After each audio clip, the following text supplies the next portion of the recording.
Welcome to Church of the Good Shepherd Jeopardy! Today we have with us Belinda, a Texas transplant who enjoys baking, crochet, and making piñatas. Next we have Grandpa Steve, who enjoys gardening and watching anime on YouTube. Finally, we have Karen, who's on her third pumpkin spice latte of the day. And I'm your host, Pat. Today's categories are Jesus things, generosity, social justice, potluck dishes, and church facts. Now, contestants, remember that I will give you the answer, and you are to phrase your responses in the form of a question. Belinda, you won the coin toss. Why don't you pick a category? Let's start us off with church facts for 100. This magnificent organist plays at Church of the Good Shepherd. Who is Dick Goins? Correct.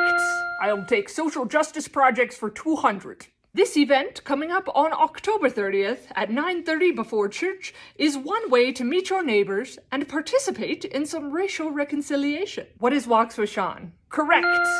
I'll take generosity for 100.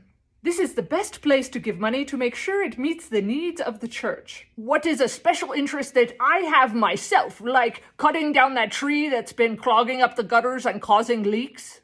Incorrect. The music fund? I do love the bell choir.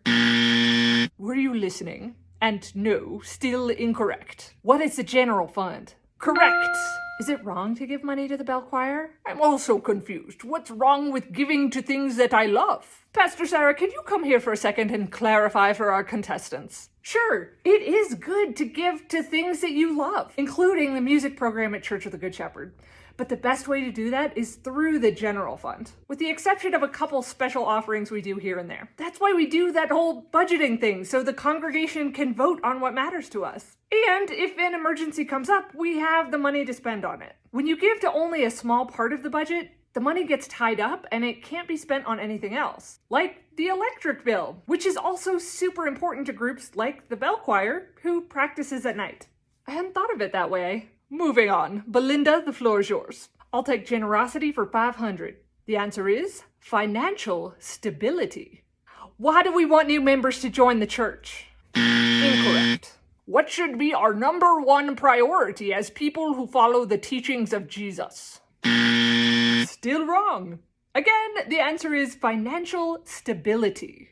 What is the generosity of our members paired with good budgeting and vibrant ministry that inspires people to give? Correct.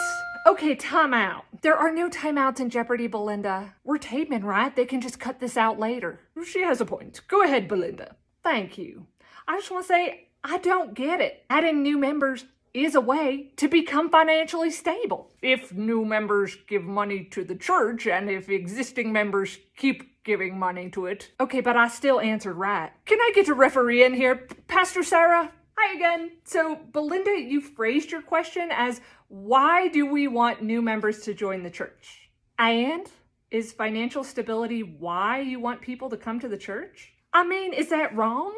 I want the church to survive. Maybe it's not too Jesus-y to be more concerned about making money than you are with doing ministry. But can't we do more if we had more money? Oh, totally.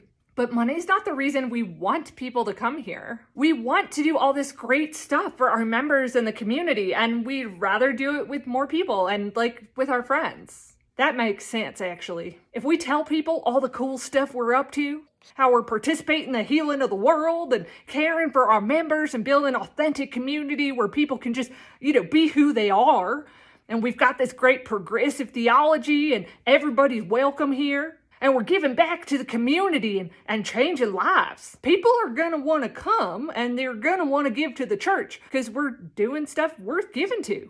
I think you got it. I just want to put it on the record that I invited my friend Sam to church and I saw he only put 3 quarters in the offering plate. And I'm still glad he's here. He's making friends that are up to something in the world and finding community. And he loves that contemporary theology class. He loves the music. Also that he can show up in flip-flops, which I'm not sure why that's important to him, but it is. Noted. Pat, I think we can move on. Karen, the board is yours.